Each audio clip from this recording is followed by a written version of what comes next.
ምዕራፍ 7 በቀውስ ጊዜ የማደግ ምስጢር። አብዛኛዎቹ የሕይወት ውጊያዎች በውስጣችን የሚካሄዱ ናቸው። ትልቁ የእድገት ጊዜያችን በአብዛኛው የሚመጣውም በችግር ወቅት ነው። ሮበርት ቼድ። በችግር ጊዜ በሕይወት መትረፍ ብቻ ሳይሆን የማደግ ምስጢር ውጤታማ አስተዳደር ነው። ልድገመው። በችግር ጊዜ በሕይወት መትረፍ ብቻ ሳይሆን የማደግ ምስጢር ውጤታማ አስተዳደር ነው። ሁሉንም ነገር ስለ ውጤታማ አስተዳደር በማድረግ ላናድድህ የሞከርኩ አይደለም። ይህ ሐሳብ አሰልቺ ቢመስልም ከጀርባው ያለው እውነታ ግን አሰልቺ ከመሆን እጅግ የተለየ ነው። አሁን ውጤታማ አስተዳደር ራሱ በአብዛኛው ምስጢራዊ የተደበቀ ሲሆን ውጤታማ በሆነና በተቀላጠፈ ሁኔታ ከሚሰራበት ጊዜ ይልቅ በሌለ ጊዜ የበለጠ የምታስተውለው ነገር ነው። ስለ ውጤታማ አስተዳደር መጽሐፍ እየጻፍክ ወይም እያነበብክ ካልሆነ ወይም መጋቢ ወይም የንግድ ሥራ ባለሙያ ሊያስተምር ካልወሰነ በስተቀር ምናልባት ስለ እርሱ ብዙም አታስብ ይሆናል። የችግር ወቅት ውስጥ ስትሆን ምስጢሩ ይገለጣል። ከችግር የመውጣት መንገድ አንድ ብቻ ሲሆን ያም መልካም አስተዳደር ነው። ከችግርህ የመውጫ መንገድህን ማስተዳደር አለብህ። ሌሎች ሰዎች እየሰራ ያለውን ምን ብለው እንደሚጠሩት ባያውቁም እንኳ በድርጊት ሊያሳዩ ይችላሉ። ከችግር ለመውጣት መንገድህን ስታስተዳድር ይመለከቱና በውጤታማነት እንዳደረግከው ወይም እንዳላደረግከው መናገር ይችላሉ። ከችግሩ በሕይወት መትረፍህን ወይም በችግሩ መካከል እያደግክ መሆንህን መናገር ይችላሉ። የገባህበትን ቀውስ ውጤታማ ባልሆነ መንገድ ስታስተዳድር በእርግጠኝነት ሌሎች ሰዎች ሊያዩት ይችላሉ። ከችግር ሁኔታ ውስጥ ወጥተህ የማትታየው የምትመስለው ያን ጊዜ ነው። ለረጅም ጊዜ በችግር ውስጥ የምትቆየው ሰብረህ ለመውጣት በቂ ኃይል ለማግኘት የምትጨነቀውና የምትበሳጨውም ያን ጊዜ ነው። እንደዚህ የምታደርግ ከሆነ ውጤታማ አስተዳደር አይደለም በማለት ያዝናለሁ። እርሱ የሆነ አይነት አስተዳደር ነው። ውስን አስተዳደር፣ በቂ ያልሆነ አስተዳደር፣ ብቃት የሌለው አስተዳደር ሊሆን ይችላል። ነገር ግን ውጤታማ አስተዳደር አልለውም። ውጤታማ አስተዳደር ወደፊት እንድትሄድ ያደርጋል። ውጤታማ አስተዳደር መውጫ እንዳታጣ ያደርጋል። ውጤታማ አስተዳደር ወደ ሆነ ቦታ ይወስዳል። ውጤታማ አስተዳደር በተለይ በችግር ወቅት አስደሳች ሊሆን ይችላል። በችግር ጊዜ ጀግና የሚመስሉ ሰዎች እነማን ናቸው? ምንም እንኳን ብዙውን ጊዜ ለችግር መዘጋጀታቸውን ቀድሞ ባይገነዘቡም የተዘጋጁ ሰዎች ግን ናቸው። የመዘጋጀታቸው መጨረሻስ ምንድን ነው? በእግዚአብሔር መርሆች መሠረትና ትእዛዛቱን በመታዘዝ እግዚአብሔር ባቀደው መንገድ ሕይወታቸውን በመኖር ነው።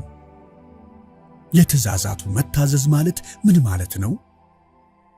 ቀደም ሲል እንደምታውቀው በዚህ መጽሐፍ ውስጥ ስለ ሙሴ 10ቱ ትእዛዛት ወይም በመጽሐፍ ቅዱስ ውስጥ ሊገኙ የሚችሉ ማናቸውም ሌሎች ትእዛዛትን አልጠቅስም። በአብዛኛው የምጠቅሰው የእግዚአብሔርን መሠረታዊ ትእዛዛት፣ እግዚአብሔር ለሰው ልጆች የሰጣቸውን ቀደምት ትእዛዛትና እርሱ ፈጽሞ ያልሻራቸውን ወይም ያሻሻላቸውን ትእዛዛት ነው። ፍሬያማ ሁኑ፣ ተባዙና ምድርን ሙሉ የሚሉ ዋናዎቹ ትእዛዞቹ ናቸው። ለአዳምና ለሔዋን እንዲያደርጉ ያዘዛቸው እነዛን ነው። እስከዚህ ቅጽበት ድረስም እውነት ናቸው። የአጽናፈ ዓለሙን ሥራ ሁሉ እርሱ ራሱ በኃላፊነት መምራቱን የቀጠለ ሲሆን የምድርን ሥራዎች አስተዳደር ለሰው ረዳቶች ግን አስረክበዋል። ያ እኔና አንተን ያካትታል። ለዕለት ተዕለትና ለዓመት ዓመት መመሪያ ወደ እርሱ እንድንመለከትም ይፈልጋል። የመሰማራት ትእዛዞቻችንን በቀጥታ ከዙፋኑ እንድንወስድ እርስ በርሳችን እንድንመካከርና በጋራ እንድንተባበር ይፈልጋል። ለዝርዝሮቹ የእርሱን መመሪያ ብንከተልና ከፊታችን ባስቀመጠው ቀጥተኛና ጠባብ መንገድ ብንጓዝ መልካም ውጤቶችን እናገኛለን። ማቴዎስ 7:13-14 ተመልከት። ይህ መሰረታዊ የትእዛዛት አስተሳሰብ እኛ የምናደርጋቸውን ነገሮች ሁሉ የሚሸፍንና የምድርን ሀብቶች ለማስተዳደር ከእግዚአብሔር የተሰጠ ትእዛዝ ነው። ይህን ቀላል የትእዛዝ ስብስብ በእምነት በተሞላ አቅማችን የምንታዘዝ ከሆነ ወደ መንገዳችን ለሚመጣ ለማናቸውም ነገር ሁሉ ዝግጁ እንሆናለን። ውጤታማ አስተዳዳሪዎችና በማንኛውም ቀውስ ውስጥ እንዲያድጉ የሚጠበቁ ሰዎችም እንሆናለን።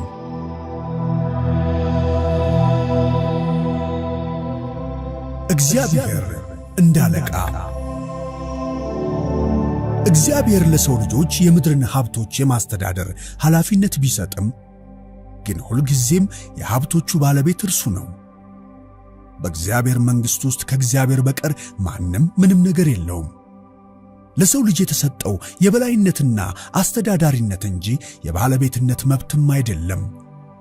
የኛ ተቀዳሚ ተልእኮ በምድር ሀብቶች ላይ የበላይ መሆን ነው። አንድ ጊዜ ይህን ሐቅ ከያዝን የሕይወታችን ዓላማ ግልጽ ይሆንልናል። የኛ ሥራ ሀብቶቹን ማስተዳደር እንጂ ማመንጨት ስላልሆነ ከእንግዲህ ወዲህ በቂ ገንዘብ ወይም ምግብ ወይም ሌላ አይነት ሀብት ስለማግኘት መጨነቅ አያስፈልገንም።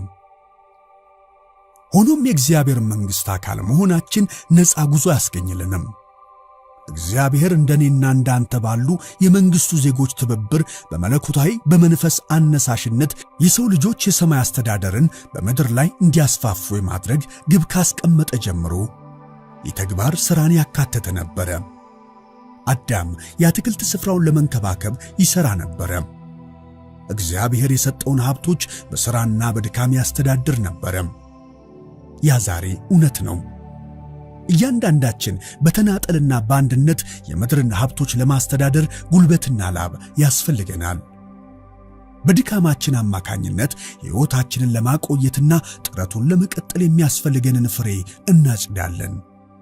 ሥራችን ወይም አስተዳዳሪነታችን ይበልጥ ውጤታማ በሆነ መጠን እግዚአብሔር የበለጠ ሀብቶችን ይሰጠናል።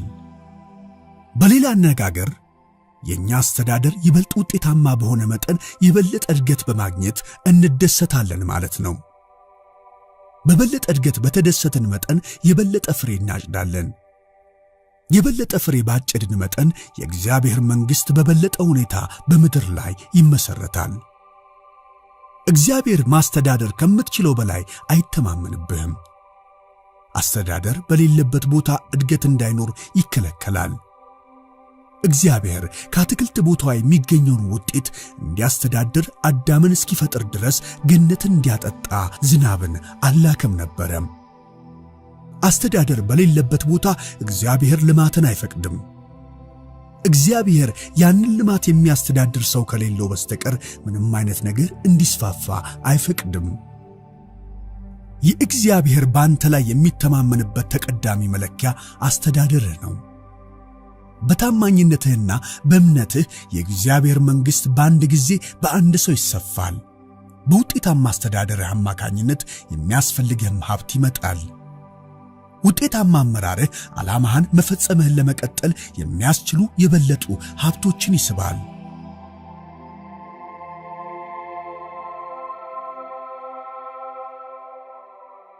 የሚመጡና የሚሄዱ ቀውሶች። በጣም ውጤታማ የሆነ አስተዳደር ትልቁ ክፍል የሚከሰቱትንና መከሰታቸው የማይቀረውን ቀውሶች ማስተዳደር መቻሉ ነው። ማንኛውም የንግድ ሥራ አስተዳዳሪ ወይም ወላጅ ይህን ያውቃል። አንተ በችግር ጊዜ የምትፈርስ ከሆነ በኃላፊነት የተቀበልከው ነገር ሁሉ እንዲሁ ይፈርሳል። ቀውሶችን በተቻለ መጠን ማስተዳደር በጣም አስፈላጊ ስለሆነ እነዚህን ሐሳቦች በምዕራፍ 4 አንድ ቀውስ ለመቆጣጠር 7 መንገዶች በሚለው ላይ ሰፋ አድርጌልሃለሁ። አንደኛ፣ ፍላጎቶችን መወሰን። ዘርዝራቸው። ፍላጎቶችን ከሚያስፈልጉ ነገሮች ጋር አታምታታ። ሁለተኛ፣ የሚያስፈልግህን ብቻ ግዛ። ሦስተኛ፣ ከአቅም በላይ አትኖር። አራተኛ፣ አላስፈላጊ የሆነውን አስወግድ። አምስተኛ፣ ትልልቅ የሥራ ዕቅዶችን አዘግይ። ስድስተኛ፣ ለንብረቶችህ ዋጋ ስጥ። ሰባተኛ፣ ሀብቶችን ቆጥብ፣ ጠብቅ፣ ተከላከል። አዲስ ቀውስ በሚያጋጥመን ጊዜ ሁሉ እነዚህን የችግር አስተዳደር ዘዴዎች መከለስ አለብን ብዬ አምናለሁ። ሰው እንደመሆናችን መጠን ሁላችንም አንድ ቀውስ ሲመጣ በቀጥታ ለማሰብ ችግር ይገጥመናል። የአስተዳደር ቀውስ መኖር የየትኛውም ቀውስ አካል የሆነ ይመስላል። ቀውስ በሚከሰትበት ጊዜ ከዚህ ቀደም ካጋጠሙ ቀውሶች የተማርከውን እንዲሁም ከውጭ ምንጮች ለምሳሌ ከዚህ መጽሐፍ የተማርከውን መገምገም ያስፈልግ ይሆናል። ማንም ሰው ፍጹም እንዳልሆነና ያንዳንዳችን ሁል ጊዜ የተደባለቀ ሻንጣ እንደሆነን ማስታወስ ያስፈልጋል። አጠቃላይ ሐሳቡ በእምነት በእግዚአብሔር መንገድና እንደ መንግሥቱ ዜጋ ብስለትን በመቀጠል እንዴት መኖር እንደሚገባ የበለጠ መማርን መቀጠል ይኖርብሃል። አንድ ቀውስ ባናት ላይ ሲወርድ በዚያ ጊዜ በትክክል ሲሰሩ የነበሩ አንዳንድ ነገሮችን በደንብ ትገነዘብ ይሆናል። ለዚህም እግዚአብሔርን አመስግን። ምናልባት በዚህ ጊዜ አንተ በአቅምህ እየኖርክ ይሆናል። ስለሆነ ምንም እንኳን ሥራ አጥ ብትሆን በዕዳ ምክንያት አልተቸገርክ ይሆናል። ምናልባት በእውነት የሚፈልግህን ታገኝ ይሆናል። ስለዚህ አሁን ብዙ ተጨማሪ ነገሮችን ለማግኘት መሻማት አያስፈልግህም። ነገር ግን ይህ ቀውስ ከማለቁ በፊት አንዳንድ አዳዲስ ነገሮችን እንደምትማር አረጋግጥልሃለሁ። ለዚህም እግዚአብሔርን አመስግን። እርሱ ያንተ መለኮታዊ እረኛ ስለሆነ ወደፊት ለሚመጣው ረጅም ጉዞ ጠንካራ መሆንህን እያረጋገጠ ነው። በበለጠ ሁኔታ የመንግሥቱ አምጪ እንድትሆን የሕይወትን ሁኔታዎች እየተጠቀመ ነው።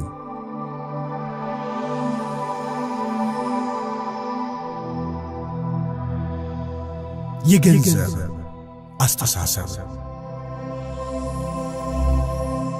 ውጤታማ አስተዳደር ሀብትን ይስባል። ይህን ብያለሁ።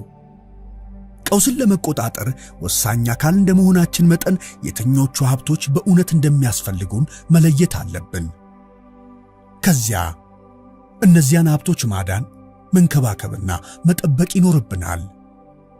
ውጤታማ አስተዳደራችን የሚገለጸው እግዚአብሔር ባደራ የሰጠንን ሀብቶች ውጤታማ በሆነ መንገድ በመቆጠብ በመጠበቅና መከላከል በመቻላችን ነው። በረጅም ጊዜ ውስጥ ውጤታማነታችን የበለጠ ሀብቶችን ይስባል። አንዳንድ ጊዜ ግን ሁሉም ሀብቶች፣ በተለይ የገንዘብ ሀብቶች ድንገት የጠፉ ይመስላሉ። ወዴት ሄዱ? ወደ ጨረቃ ወይስ ወደ ማርስ የተላከ ገንዘብ የለም። ስለዚህ እዚሁ የሆነ ቦታ መሆን አለባቸው። ቢሊዮኖች አሁንም በምድር ላይ የሆነ ቦታ መኖር አለባቸው። ሁሉም ወርቅና ብር የሆነ ቦታ ተደብቀው መሆን አለበት። ውጤታማ አስተዳደር ማድረግና እነዚያን የገንዘብ ሀብቶች ከተደበቁበት ቦታ እንዲወጡ ማስተዳደር የመንግሥቱ ዜጎች ኃላፊነት ነው። እግዚአብሔር በስምህ የምጠራህ የእስራኤል አምላክ እግዚአብሔር እኔ እንደሆንኩ ታውቁ ዘንድ በጨለማ የነበረችውን መዝገብ በስውርም የተደበቀችውን ሀብት እሰጥሃለሁ ይላል በኢሳይያስ መጽሐፍ 45:3 ላይ። እግዚአብሔር እስካሁን የሰጠህን ሀብቶች ብትቆጥብ፣ ብትጠብቅና ብትከላከል ማለትም ብታስተዳድር በምስጢራዊ ስፍራዎች ውስጥ የተከማቹትን ሀብቶች እሰጥሃለሁ እያለህ ነው። አስተዳዳሪዎች ለገንዘቦቻቸው ዋጋ ያገኛሉ። ሀብታቸውን ያለምንም ብክነት በውጤታማነት ይጠቀማሉ። የችግር ወቅት ሲመጣም ይህን ማድረጋቸውን ይቀጥላሉ። ከችግሩ ወጥተው መንገዳቸውን ያስተዳድሩና ከፍ ባለ ደረጃ ያጠናቅቃሉ። የገንዘብ ገበያው ሲወድቅ ርካሽ ዋጋ ያለውን ክምችት ለመግዛት በሚያስችል ሁኔታ ላይ ናቸው። ሥራ አጥነት ሲመጣ በባንክ ውስጥ የሚደገፉበት አላቸው። ከአቅማቸው በላይ አሊያም ከደሞዝ እስከ ደሞዝ ድረስ የሚኖሩ አይሆኑም። የተፈጥሮ አደጋ ወይም የጤና ቀውስ ሲከሰት ለሚያስፈልጋቸው ነገሮች የሚያወጡት የቁጠባ ሀብት አላቸው። እግዚአብሔር ሕይወትን እንዲባርክ የምትፈልግ ከሆነ አሁን እርሱ ባደራ የሰጠህን ሀብቶች እንዴት ማስተዳደር እንደምትችል መማር ያስፈልግሃል። ሕይወትን በሚከተለው ሀብትና ገንዘብ ስለመጠበቅ በሚናገረው ተግባራዊ የምሳሌ መነጽር በኩል ማየት ያስፈልግሃል። ግብረ ጉንዳን ኃይል የሌላቸው ሕዝቦች ናቸው፣ ነገር ግን በበጋ መኗቸውን ይሰበስባሉ። ምሳሌ 30:25። ጉንዳን በክረምት ወቅት ምግብ ስለማይኖር በበጋ ይቆጥባል። በዚህ ጊዜ ኢኮኖሚያዊ ክረምት በመላ ምድራችን ላይ መምጣት ጀምሯል። ታዲያ አንተ ሀብቶችን ጠብቀሃል? እንደ ጉንዳን ሆነሃል ወይስ አልሆንክም? በሰነፍ እጅ የጥበብ መግዣ ገንዘብ መኖሩ ስለምንድን ነው ይላል ምሳሌ 17:16 ላይ። ሀብት እንዳለው የሚያስመስል ሰው ሳይሆን እውነተኛ ሰው መሆን ያስፈልግሃል።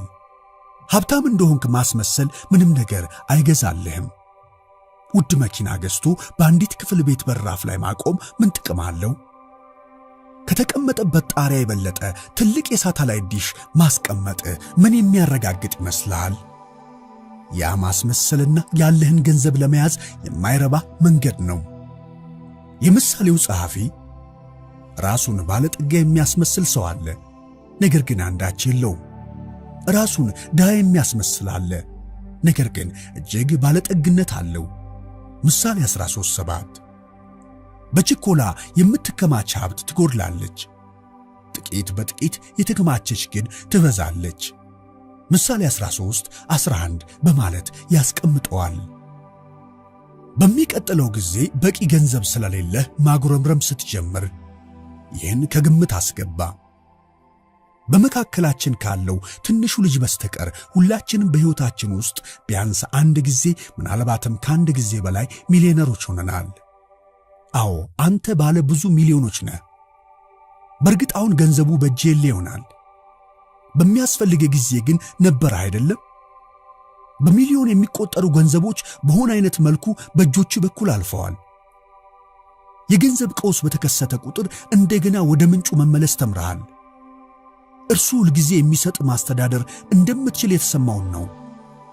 እርሱ የአስተዳደር ትምህርቶችን ሲሰጥ ቆይቷል።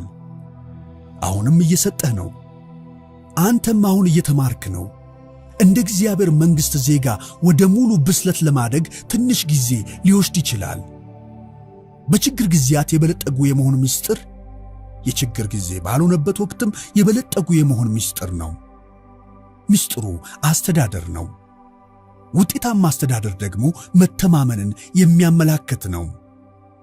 እግሮችህን በዓለቱ ላይ በጥብቅ ትከል፣ ምክንያቱም ለምታልፍባቸው ለማናቸውም ቀውሶች ዋጋ አለውና።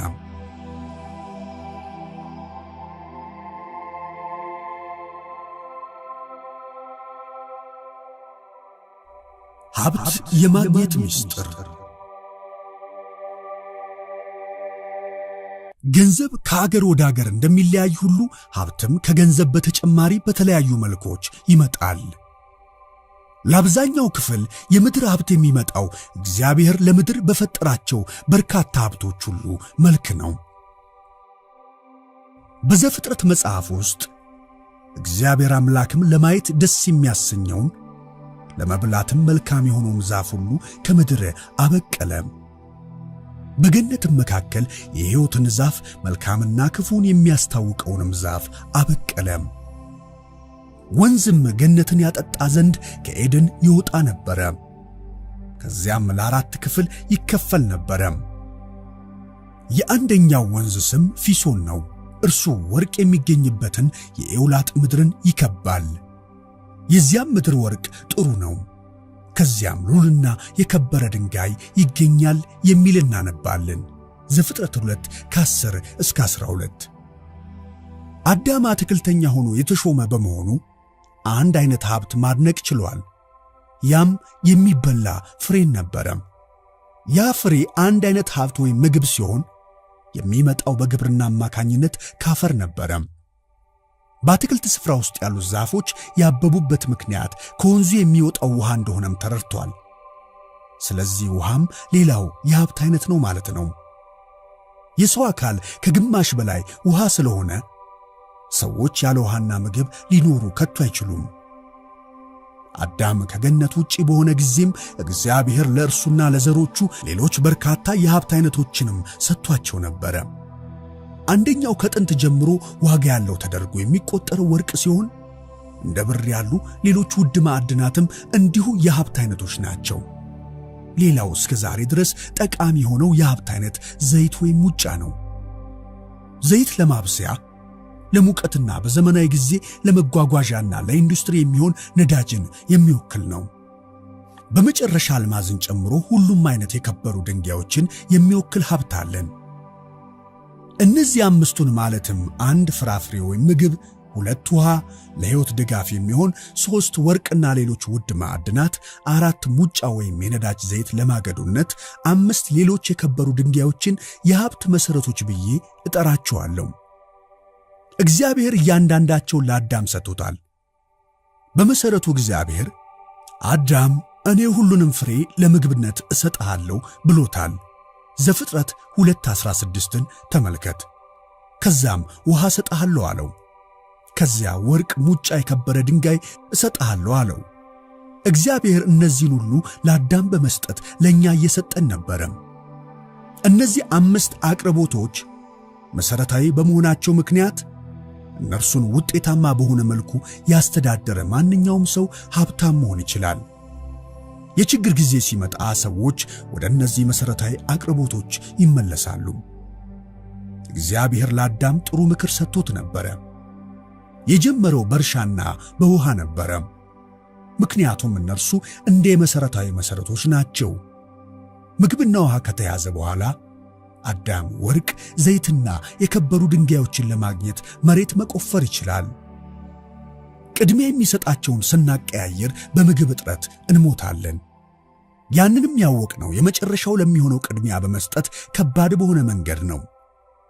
እግዚአብሔር የሰጠንን ሀብቶች በጥሩ ሁኔታ ከመንከባከብ ይልቅ ምስቅልቅላቸውን አውጥተናቸዋል።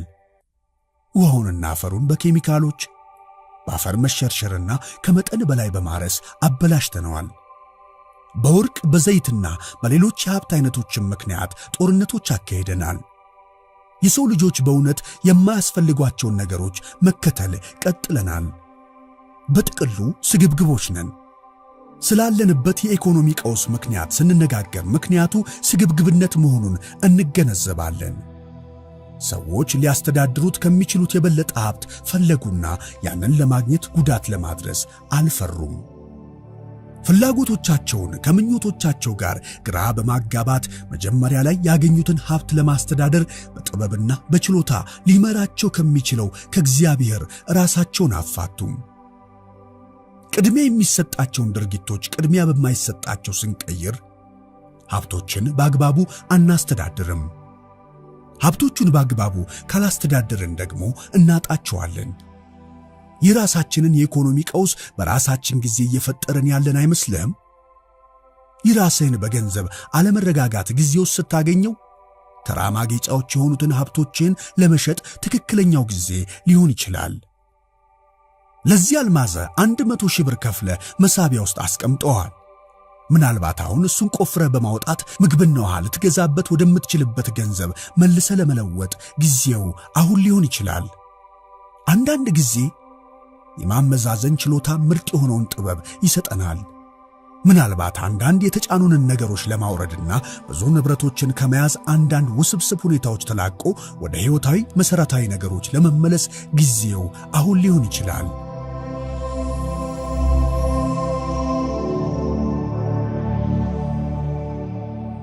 የውጤታማ አስተዳደር ኃይል። የውጤታማ አስተዳደር ኃይል እንደ ውጤታማ የበላይነት ተደርጎ ሊጠቃለል ይችላል። የበላይነት የግድ መጥፎ ቃል መሆን የለበትም። አንድን ነገር በበላይነት ከያዝከው እያስተዳደርከው ነው ማለት ነው። በጥበብና በገደብ የበላይነት ራስን መስዋዕት በማድረግና በፍቅር የበላይ መሆን ወይም ማስተዳደር ትችላለህ። የበላይነት የሚለው ሐሳብ ጭካኔ የተሞላበት ኃይል ወይም ያልተፈለገ ግፊት ማመላከትም የለበትም። ቀደም ሲል እንደተናገርኩት ውጤታማ አስተዳደር ብዙ ሀብቶችን የሚስብ በመሆኑ ሁሉም ሰው ትክክለኛውን አይነት የበላይነት ቢጠቀም ኖሮ ሁላችንም በቂ ሀብቶች በኖሩን ነበረ። የበላይነት ማለት ጥቂት ሰዎች በኃላፊነት ላይ ሆነው የተቀሩት ሰዎች መገዛት አለባቸው ማለት አይደለም። እግዚአብሔር ለአዳም ፍሬያማ ሁኑ፣ ብዙ ተባዙ፣ ምድርን ሙሏት ብሎ ሲነግረው አዳምና ዘሮቹ የምድርን ሀብቶች በውጤታማነት ለማስተዳደር ምን እንደሚጠበቅባቸው ጠቅለል አድርጎ እየተናገረ ነበረ። እግዚአብሔር ለአዳም የነገረው ምድርን የሞሉትን ሌሎች ሰዎች እንዲገዛ አይደለም። ለቃሉ ቃሉን አሉታዊ ትርጉም እንዲሰጠው ያደረገው እንደዚህ አይነቱ የበላይነት ነው። እግዚአብሔር ለአዳም የነገረው የምድርን ሀብቶች በበላይነት እንዲገዛ ነው። እኛም የአዳም ዘር በመሆናችን እንደርሱ ፍሬያማ ሁኑ፣ ብዙ ተባዙ፣ ምድርንም ሙሏት የሚሉ ተመሳሳይ ተልእኮዎች ተሰጥተውናል። ይህ ማለት ደግሞ ሀብቱን አስተዳድሩ ማለት ነው። በዚያ ለሰው ልጆች ሁሉ በተሰጠው ዓለም አቀፋዊ ዓላማ መግለጫ አገባብ መሠረት እግዚአብሔር ለእያንዳንዱ ግለሰብ ሥራና ዓላማ ሰጥቷል። አንተም እንደኔ የምትጫወተው የራስ ድርሻ አለ። እያንዳንዳችን የእግዚአብሔርን መንግሥት በምድር ላይ ለማምጣት ድርሻ አለን። ዘፍጥረት መልእክቱን እንዴት እንዳስቀመጠው ተመልከት። እግዚአብሔር የሰው ልጆችን በአምሳላችን እንፍጠር፣ ከዚያ በባሕር ውስጥ ላሉት ዓሦች፣ በአየር ላይ ለሚኖሩ ወፎች፣ ከብቶች፣ ለምድርም ራሷንና በምድር ገጽ ላይ ለሚንቀሳቀሱ እንስሳት ሁሉ ኃላፊ መሆን በመቻል የእኛን ተፈጥሮ እንዲያንጸባርቁ እናድርጋቸው ሲል ተናግሯል። እግዚአብሔርም አለ፣ ሰውን በመልካችን እንደ ምሳሌያችን እንፍጠር፣ የባሕር ዓሦችንና የሰማይ ወፎችን፣ እንስሳትንና ምድርን ሁሉ፣ በምድር ላይ የሚንቀሳቀሱትንም ሁሉ ይግዙ። እግዚአብሔርም ሰውን በመልኩ ፈጠረ፣ በእግዚአብሔር መልክ ፈጠረው፣ ወንድና ሴት አድርጎ ፈጠራቸው። እግዚአብሔርም ባረካቸው፣ እንዲህም አላቸው፣ ብዙ ተባዙ፣ ምድርንም ሙሉአት፣ ግዙአትም። የባሕርን ዓሦችንና የሰማይ ወፎችን፣ በምድር ላይ የሚንቀሳቀሱትንም ሁሉ ግዙአቸው።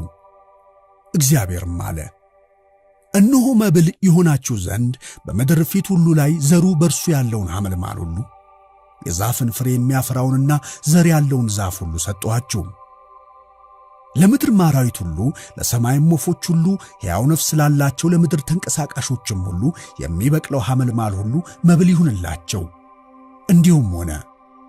እግዚአብሔርም ያደረገውን ሁሉ አየ፣ እነሆ እጅግ መልካም ነበር። ማታም ሆነ ጠዋትም ሆነ ስድስተኛ ቀን። ዘፍጥረት 1 ከ26 እስከ 31። እግዚአብሔር የመጀመሪያዎቹን ሰዎች የእርሱን ተፈጥሮ እንዲያንጸባርቁ ፈጠረም። በሕይወት እንዲኖሩና እንዲበለጽጉ ሀብቶችን ፈጠረም። ሕዝቡም ሆነ ሀብቱ እንዲባዙና ምድርንም እንዲሞሉ ፈልጎ ነበረም። የምድር መርህ የሰማይን መርህ እንዲያንጸባርቅ ማለትም ሰዎች እንዲበለጽጉ ፈልጎ ነበረም። ለመበልጸግ ደግሞ ፍሬያማ እንዲሆኑ፣ እንዲበዙና ምድርን እንዲሞሉ እንዲገዙ የተሰጣቸውን የእግዚአብሔር መመሪያዎችን መከተል ነበረባቸው። ቀላል ይመስላል፣ ግን አይደለም። ሆኖም ገና ጠንከር ብለህ ሳታስብ እንኳን ተስፋ መቁረጥ ልትጀምር ትችላለህ። አሁን በዓለም ላይ ያለው ሁሉም ነገር በጣም በተዘበራረቀ ሁኔታ ውስጥ ነው። ይህን ምስቅልቅል ለመቀልበስ ከየት መጀመር ትችላለህ? በዞርክበት ሁሉ የምታገኘው ቀውስ ነው። በአብዛኛው እነዚያ ቀውሶች በሌላ የተፈጠሩ ናቸው። አንተ ደግሞ ሌላ ሰው ወይም ሌላ ሀገር ውስጥ ባህል እንዲለወጥ ማድረግ አትችልም። ትችላለህ? ለምንስ ስለሱ ትጨነቃለህ? ያለፈውን ጊዜ መመለስ አትችልም። በራስ ሕይወት ግን አንድ ነገር ማድረግ ትችላለህ። እንዲያውም ማቅረብ ያለብህ የራስህን ሕይወት ብቻ ነው።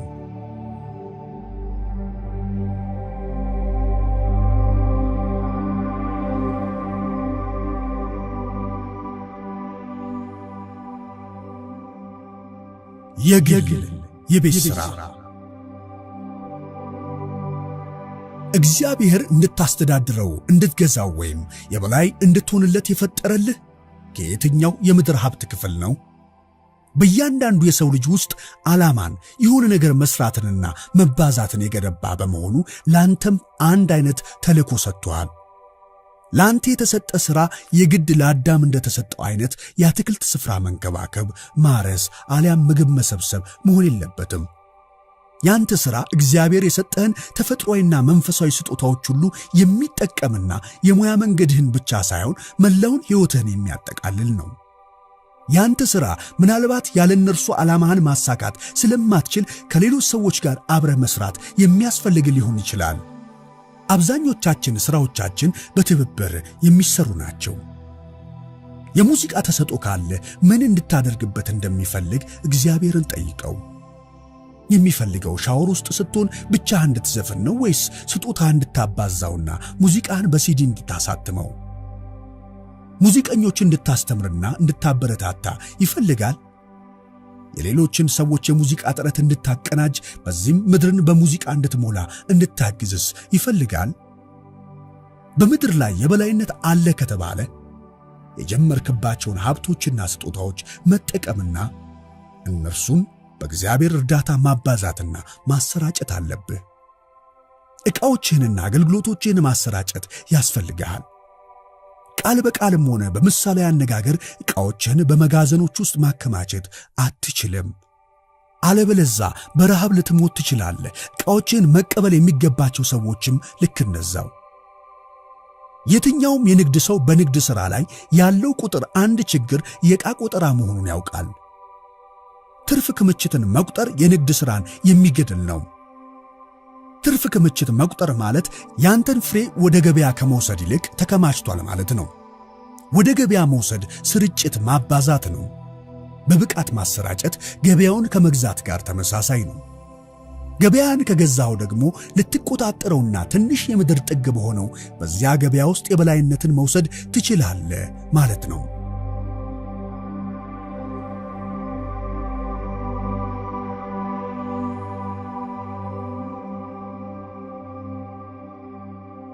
ቀውስን ከማስተዳደር ባሻገር ሄድ።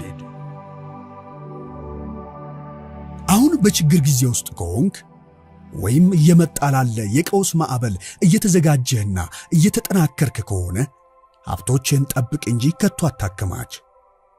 በችግር ጊዜያት የበለጸገ የመሆን ምስጢር በጣም አስፈላጊ ከሆኑት በመጀመር ያሉህን ሀብቶች በውጤታማነት ማስተዳደር ነው። ፍሬህ ምን እንደሆነ ወቅና አብዛው። ይህን እንድታደርግ እንዲረዳ እግዚአብሔርን ጠይቅና ቀኑን ሙሉ በሕይወትህ እያንዳንዱን ቀን በርሱ ምሪትና በርሱ ጥንካሬ ላይ ተደገፍ። ያኔ እግዚአብሔር በሚሰጥ ጥንካሬ ቀውስ ቢመጣም ማስተዳደር ግን ትችላለህ። ለአንተ የተሰጠህን የመንግሥቱን ኃላፊነቶች በምትወጣበት ጊዜ በተወሰነ መንገድ እንደ ተሳሳትክ ከተረዳ እድገት ማሳየትህን መቀጠል እንድትችል በንስሐ ወደ ቦታ ተመለስ። በጣም ብዙ ነገሮች ወይም ብዙ ተጨማሪ ኃላፊነቶችን ሰብስበ ከሆነና የሆነ ነገር ማውረድ ካለብህ በተቻለ ፍጥነት አድርገው። ዘዴዎችን መለወጥ ካለብህ በፍጥነት ለውጥ። ጠንክረ መስራት ስላለብህ ጠንክረ ሥራ። ሰነፋቱን ወደፊት መበርታትህን ቀጥል። የግል ምቾትህን ተቀዳሚ ግብ አታድርግ። አዎ ይደክመሃል። አንዳንድ ጊዜም ትጎዳለህ። በአካላዊ በስሜታዊና በመንፈሳዊ ማዕበሎችም ትሰቃያለህ። እያንዳንዱ ድካምህና ላብህ በቀውስ ደረጃ ላይ ያለ ድካምና ላብ ሳይሆን በሕይወትህ መደበኛ ደረጃ ላይ ያለ ነው። አንዳንድ ጊዜ በችግር ጊዜ ውስጥ ስትሆን በዙሪያ ያሉ ሰዎችም በችግር ጊዜ ውስጥ ይሆናሉ። ቀውስ ሁልጊዜም የማይመች በመሆኑ ስለ ምቾት አትጨነቅ። አሁንም ኃላፊነቱን የያዘው እግዚአብሔር ስለሆነ ምንም አትሆንም። አሁን ባጋጠመ ቀውስ መካከል ሆነ ፍሬያማ ሁን፣ ብዛ፣ ተባዛ፣ ምድር ሙላ የሚለውን የአዳም የተሰጠውን ቃል አንተም ላይ እንደሚሠራ መን። በሁኔታዎች ምክንያት ስልቶች መለወጥ ቢኖርባቸውም እንኳን ይህን ግን ማድረግህን ቀጥል። የገባህበትን ቀውስ ከማስተዳደር ባሻገር አልፈህ በቀውሱ መካከል ሆነ ማደግ ጀምር። ከዚያ በቅርቡ ያ ቀውስ ታሪክ ይሆንና ወደ አዲስ የመትረፍረፍ ጊዜ ውስጥ ትገባለህ።